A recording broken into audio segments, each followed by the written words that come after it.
We're living in a moment, we're living in a world where everything is trending, right? Culture, it shifts weekly. Opinions, they flood our feeds. And it's hard to know, if you think about it, what's actually true anymore. Over the next few weeks, we're starting a series called Trending Truths, where we're going to answer some questions about truths that are there, questions that you, maybe your friends, your children, grandchildren might be wrestling with. Questions like, can you be true to yourself and still follow Jesus? If God's love can't love just be love? Questions like, do you really need to go to church if you're a Christian? And questions like, is the Bible even trustworthy? Here's what I know to be true: that God's truth doesn't need to trend in order for it to be true, right? His word, it doesn't go out of style. It just keeps working. It just keeps changing people's lives. It just keeps setting people free. And so I would encourage you, invite a friend. It's a great series to invite some friends to be part of it, because here's the best truths. They're not the ones that are worth talking about. The best truths are the ones that are still changing you. I want to start with a question this morning, a question I think most of us have asked many times, whether we admit it or not. And the question is simply this: who am I? Who am I? Not in a philosophical way, but who am I on a Tuesday afternoon?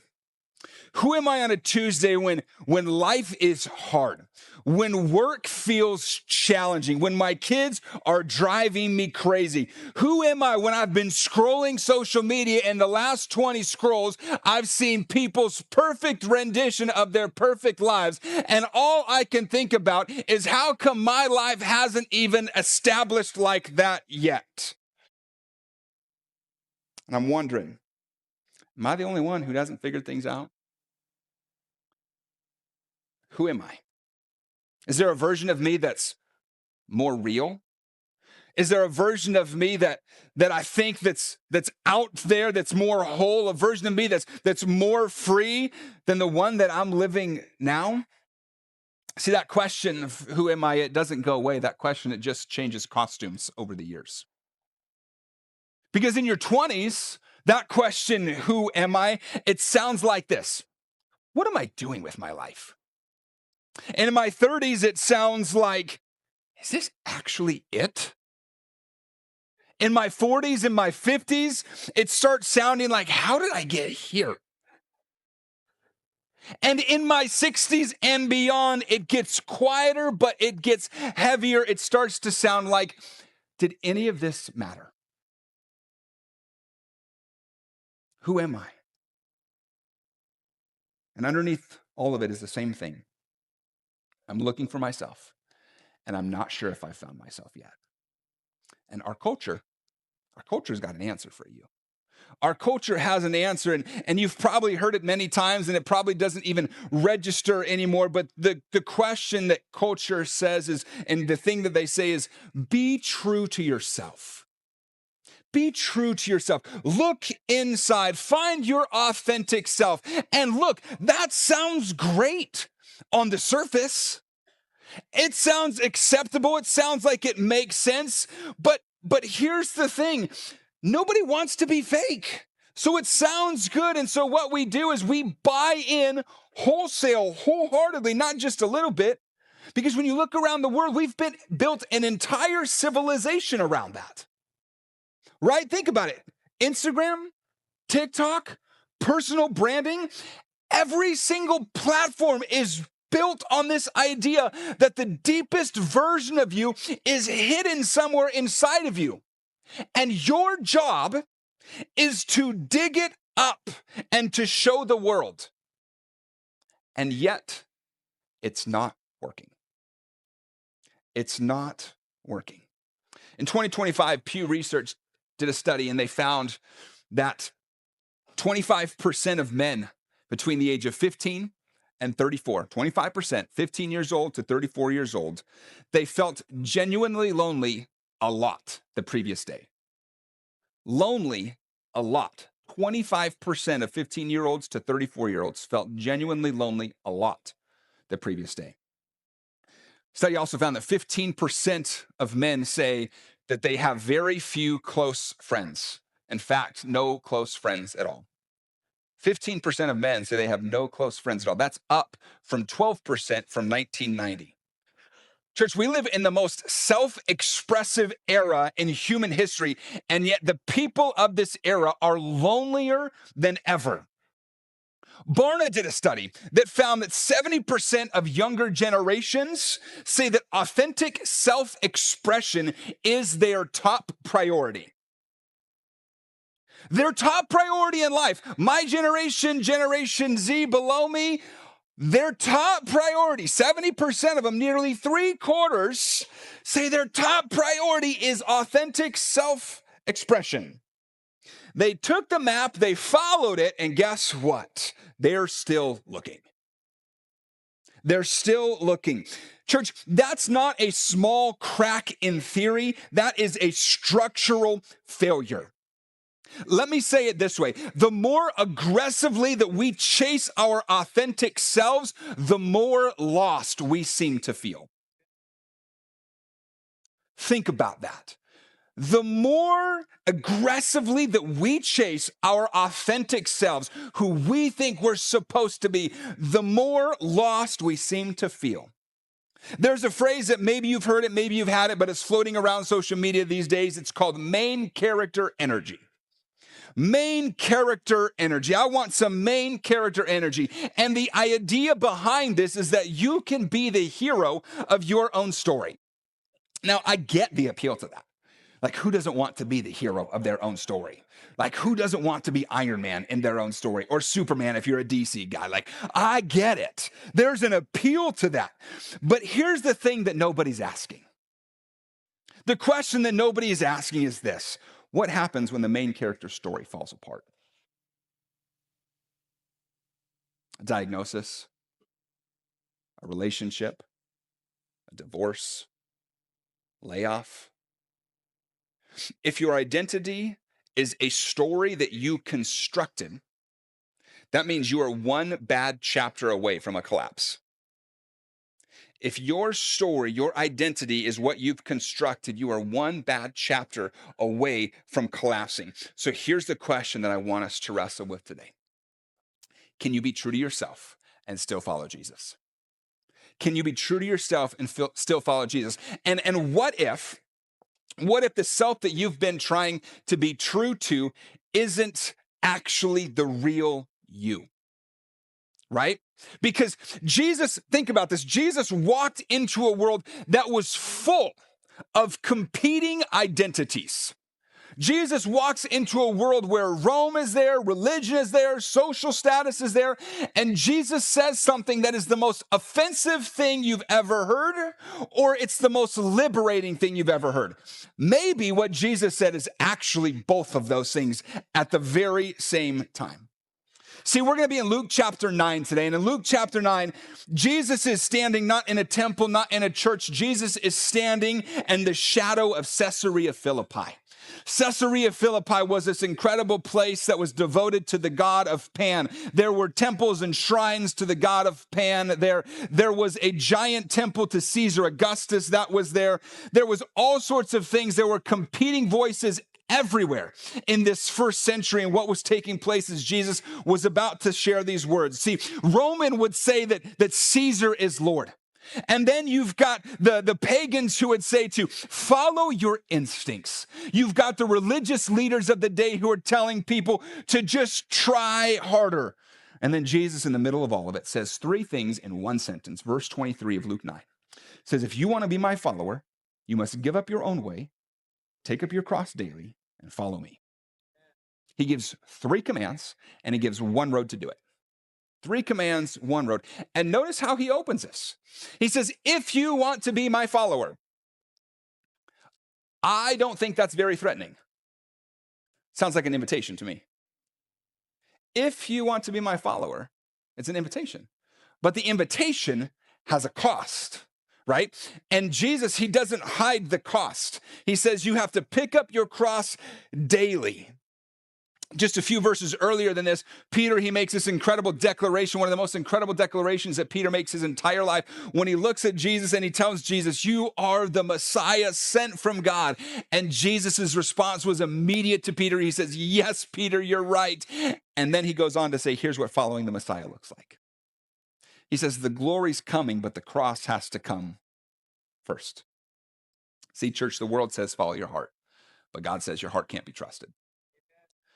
The world's going to tell you to follow your heart, but your heart can't be trusted. The first command that Jesus gives is to give up your own way. Give up your own way. The Greek word that Luke uses here is the word aparneomai. It means to utterly disown. It means to renounce. It means to cut ties with yourself as the center of your universe. What he does here is he gives a very decisive command. He doesn't give a soft suggestion for us. He gives a clear, very clear and articulate command. And here's what's fascinating and what makes this word really remarkable when you study this word out. It's actually the same word that Peter used later in the book of Luke when he denies Jesus 3 times at the fire. That same word, aparneomai, is the same word that Peter uses. So Jesus, he's saying something very clear to us. He's saying that the vocabulary is we have to firmly and completely and publicly deny ourselves, just like Peter does later in the book. He's not saying that it's self-erasure. Self-denial is not self-erasure. Jesus, he's not saying that you don't matter, because look what he says in verse 25. He says, "And what do you benefit if you gain the whole world, but are yourself lost or destroyed?" He says the implications here, they're enormous. He says your soul is worth more than the entire world. So when he's talking about self-denial, he's not saying you don't matter. He's actually saying you matter a whole lot.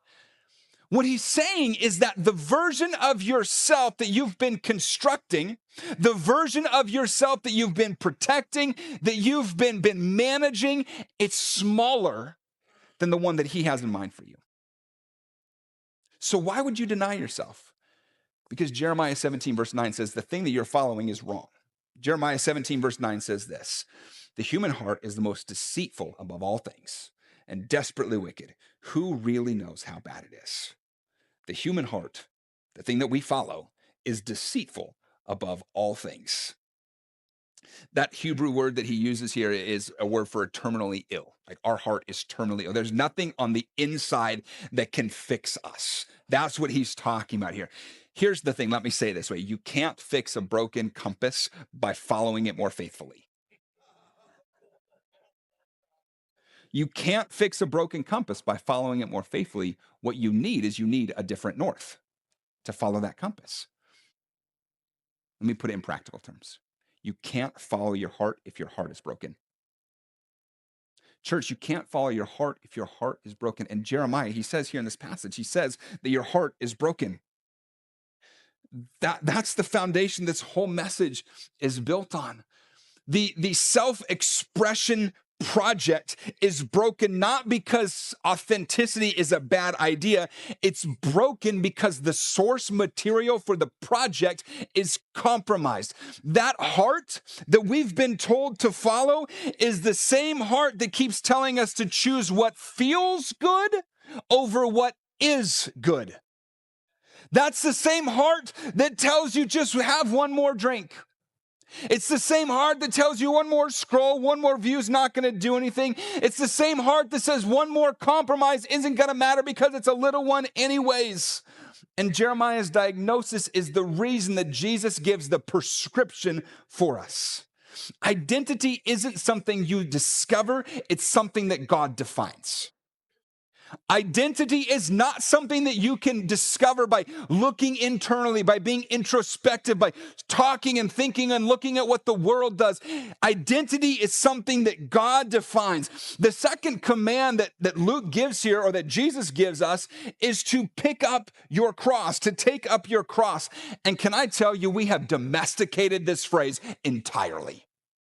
We have taken this phrase, pick up your cross daily, and we have domesticated and we have lost the heart of what it actually meant to take up your cross. Because remember, Jesus, when he's teaching this, he's talking to the disciples who understood what was going on in the first century.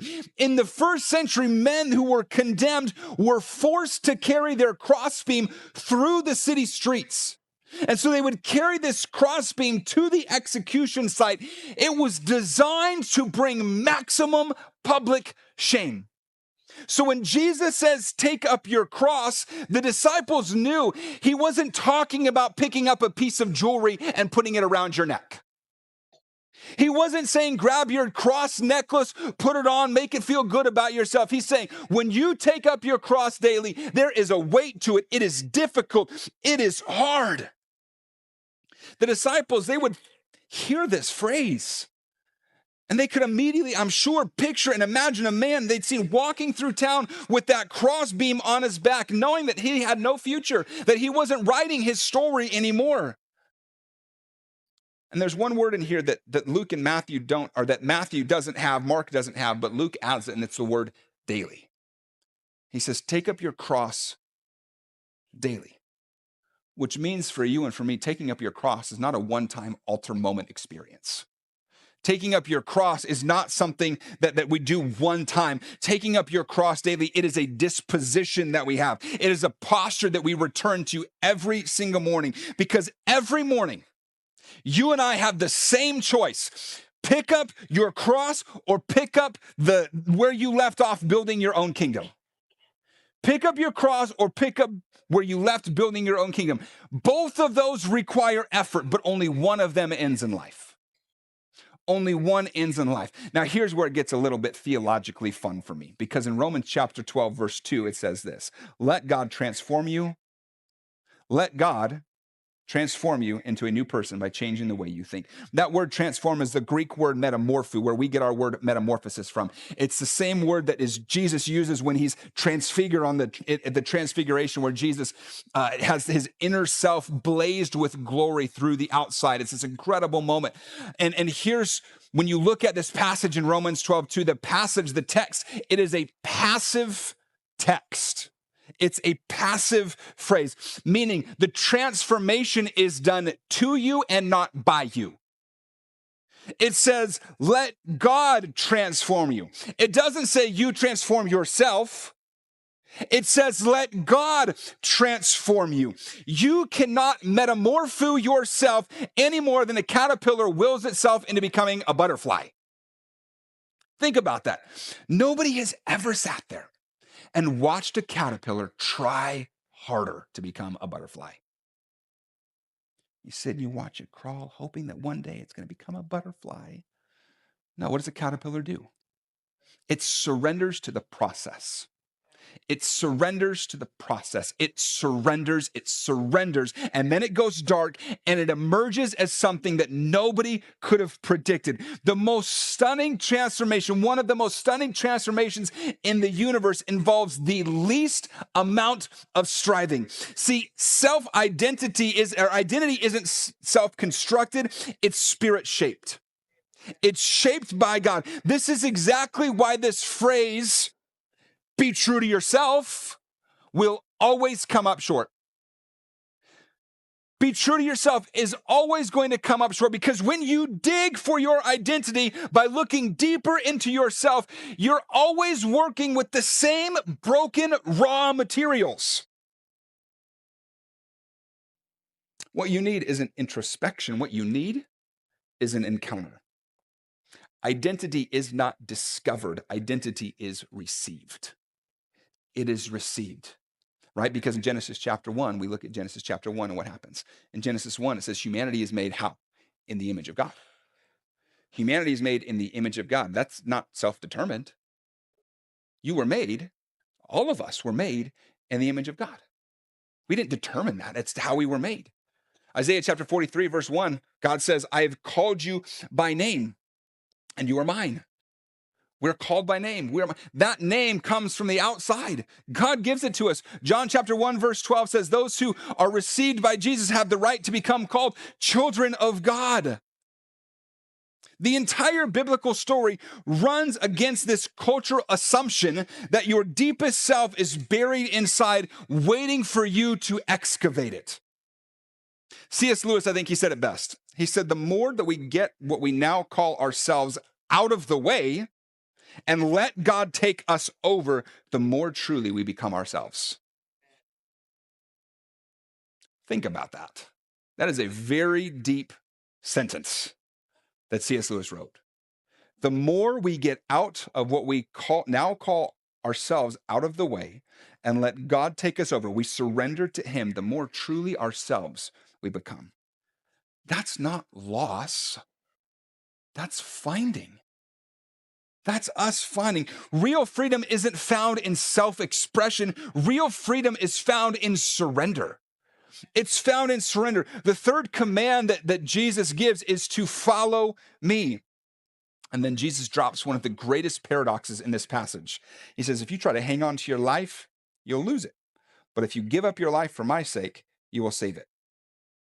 Jesus isn't talking about physical survival. Understand that, right? What he's talking about is the identity that you've been trying to protect, that identity that you've been trying to curate, that you've been trying to promote. That's what he's talking about here. And he's saying the very thing that culture tells you to discover can't be preserved by you placing a tighter grip on it. It's like you placing a tight grip on water, right? I love the pool and the lake at summertime. Like some of my favorite things in the world. I love being on the water, in the water, around the water in the summertime. I love when I'm with my kids in both of those places, taking my hands together and the water put in between them and squeezing my hands together, because you've seen that done, right? What happens? The water goes squirting out and it splashes my kids. Like, I love it because Dad, stop. And I'm like, oh, I'm going to get you. Like, I love that. But the analogy is this, like, the more we try to hold on to our souls, the more we lose. You can't save your soul by hoarding it. You can't save your soul by hoarding it. The tighter your grip is, the faster it goes. And Tim Keller put it this way. He said, the heart of sin is self-centeredness. And I am my own Savior, my own Lord, my own judge. He says the call to take up the cross is the call to reverse that every day. Here's why surrender to Jesus, surrendering to him, is different than every other let go and find philosophy out there. Because a therapist can help you manage the self that you have, right? A philosophy can reframe it, but Jesus is the only one who died to pay for it. Jesus is the only one who died to pay for it. He went to the cross. When he went there, he wasn't just modeling surrender. What he was doing is he was absorbing it. He was absorbing for you. He was absorbing for me the full cost of our self-constructed version of ourselves. Every time that we built an identity that couldn't be held, every time the compass that we had was broken and we followed it anyway, Jesus took all of that. He went to the tomb and 3 days later walked out, which means surrender isn't the end of the story. It actually is the beginning of a better one. It means surrender is the beginning of a better story. And that's what makes this invitation that Jesus gives to you, that he gives to me, so much different. Because he's not asking you to give up your life to an idea. He's asking you to give it to someone who already gave up his life for you. He already gave up his life for you. And there's some of you that might be here today, some of you that are watching today, so maybe you're a little bit skeptical, and that's okay. Because you hear the word surrender and you think that sounds like religion telling you just to check your brain at the door. You don't have to think anymore. But let me ask you the real question. What are you already trusting to define you? What are you already trusting to define you? Are you trusting your job title to define you? Are you trusting your finances to define you? Are you trusting your relationship status to define you? Are you trusting your reputation to define you? See, I don't think anybody in this room woke up this morning and said, I'm not going to let anything define me today. Because that's not how humans work. We are meaning making creatures. The question was never whether something will define you. The question is what is worth trusting with that job? What is worth trusting with the job of defining you? Jesus is the only one whose identity giving is based on who you are and not what you produce. On who you are, not what you produce. He named Peter rock before Peter ever resembled the rock that he was going to be, before he ever acted like one. That's a different kind of naming than anything else you're going to find. And in verse 25, we look at it one more time. It says, and what do you benefit if you gain the whole world, but are yourself lost or destroyed? That word lost that he uses there is the same loss that he uses in Luke chapter 15 when he talks about a lost sheep, when he talks about a lost coin, when he talks about a lost son. What he says by lost, he says, you're not destroyed, you're lost. And here's the thing about lost things. They can be found. They can be found. The resurrection is the ultimate proof. It's the ultimate proof that it's not the end of the story. The one who lost his life, he gained it back. He was transformed. He was glorified, and he's now eternal. Luke chapter 9 is not a call to self-destruction. Luke chapter 9 is a call for the church to live resurrected. It's a call to resurrected living, dying to the self that you've been constructing so that God can finally emerge in that design that he has for you. This passage doesn't just call you to believe something. This passage calls you to do something specific, and it calls you to do it daily. Dallas Willard is a great theologian. He called this surrendered practice. Surrendered practice, the daily habit of consciously releasing control. Surrendered practice, the daily habit of consciously releasing control. And can I be honest with you? This one's hard for me. Because there's been a lot of times when I've stood up here, talked about surrender, and I've driven home, white-knuckling a situation that I had to deal with, struggling with identity, dealing with a decision that I felt like I was trying to force. And what I've learned is not dramatic. What I've learned is that this daily practice, it's quiet. It's quiet. It's 2 minutes. 2 minutes before the noise happens in my day. 2 minutes where I sit and we decide who's actually in charge today. Am I in charge? Or is he in charge? Here's what it looks like for you. In the morning, before the noise starts, before you check your phone, scroll, social media, read the newspaper, get your morning coffee, before all of that, name out loud that one thing that you're tempted to white knuckle that day. That one thing that you're tempted to hold on to, whether it's a relationship, a financial situation, a work situation, something that you think that you need to fix by force, and say out loud, this is not mine, it's yours, Lord. That simple step before your coffee's ever even brewed, whether it's a full pot or a Keurig, that simple step can transform your day. And understand, when you say, it's not mine, Lord, it's yours, that's not being passive. It's not saying, I don't care about this anymore, so I just give it up. It's actively, it's daily practicing picking up our cross. It's releasing that thing that we've been gripping and holding on to. And then when you take that and you pair it with Romans chapter 12, verse 2, let God transform us, right? What you fill your mind with shapes what you believe you are. What you fill your mind with shapes what you believe about yourself.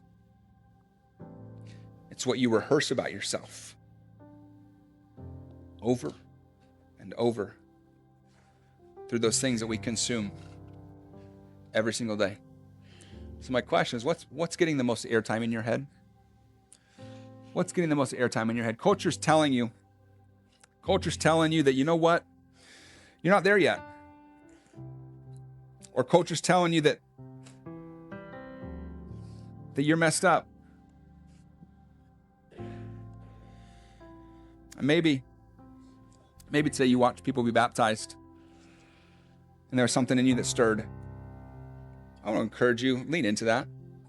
Lean into that. Baptism is the outward picture of exactly what this passage is describing.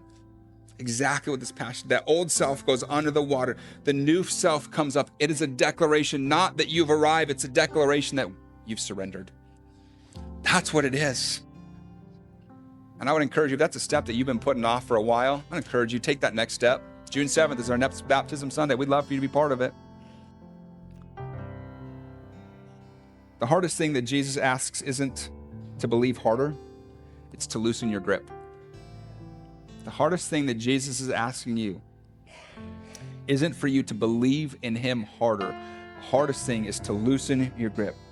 Right after this passage, literally just a few verses later, Jesus takes his disciples, he goes right up to the mountain, and something happens that nobody was prepared for. He goes up to the mountain, and Jesus, his face changes, his clothes, they turn blazing white. Elijah shows up, Moses shows up there beside him in this glorious splendor. They call it the Transfiguration. And I think that Luke puts it here in this part of the passage on purpose. Immediately after he gives this call to self, Jesus gives this call to self-denial. He goes up to show the full picture of what it looks like to deny yourself, to carry your cross, for you and I to follow him on a regular basis.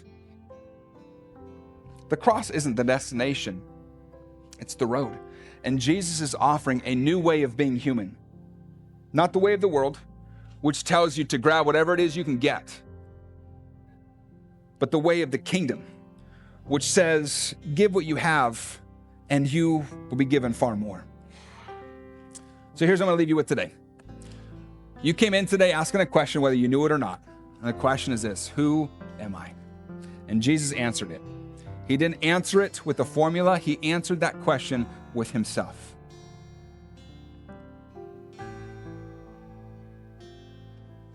That self that you've been trying to protect, it's smaller than the one that he has in mind for you. That story that you've been trying to write, he wants to write a better one. You don't find yourself by following your heart. You find yourself by following Jesus, by picking up your cross daily. Those 2 minutes before you get going, Lord, it's not mine, it's yours. Would you pray with me? God, thank you. Thank you that you see us where we are and you know that there's more for us. God, some of us walked in today and we were carrying a version of ourselves. God, we were carrying a version that maybe we've been trying to hold together for a long time. God, today we recognize that we don't have this thing called life figured out. God, I pray that you'd help us to do the work right now. God, that we would surrender. That we would surrender to you, God, that we would take a daily step to pick up our cross, to release control of our lives to you. Before the noise starts, God, would we surrender exactly where we're at? God, we trust you. And because we trust you, we surrender. Help us to live surrendered, I pray. As we keep praying this morning, maybe there's those of you that are here, those of you that are watching online today, and something shifted in your life. Maybe something shifted even through this message that you've recognized this morning. You've been building an identity all on your own. You've been building an identity on things that can't hold it. And maybe you're tired. You're exhausted. Understand, Jesus says that you don't have to stay lost. You can be found. He came so that you could be found. So today, if you want to surrender that control of your life to Jesus, you want to hand it over, say, it's not worked for me, but I trust that it's going to work with you. With the heads bowed and eyes closed, in a moment, I'm going to ask you to lift your hand on the count of 3. And what we're going to do is we'll repeat a prayer together. Everybody in the room will repeat this prayer line by line. We don't want to single you out. We want to lend strength to your voice. But if that's you today, ready to surrender to Jesus, maybe you've walked away and today's the day you recognize you need to resurrender because you took back control. With heads bowed and eyes closed, if you're today saying, I'm surrendering to Jesus, I give control to him, would you lift your hand on the count of 3? Ready? 1, 2, 3. Thank you. Thank you. Thank you. Thank you. Church, would you pray this with me? Say, Jesus, I believe who you say you are. I believe that you died for me and that you rose again 3 days later.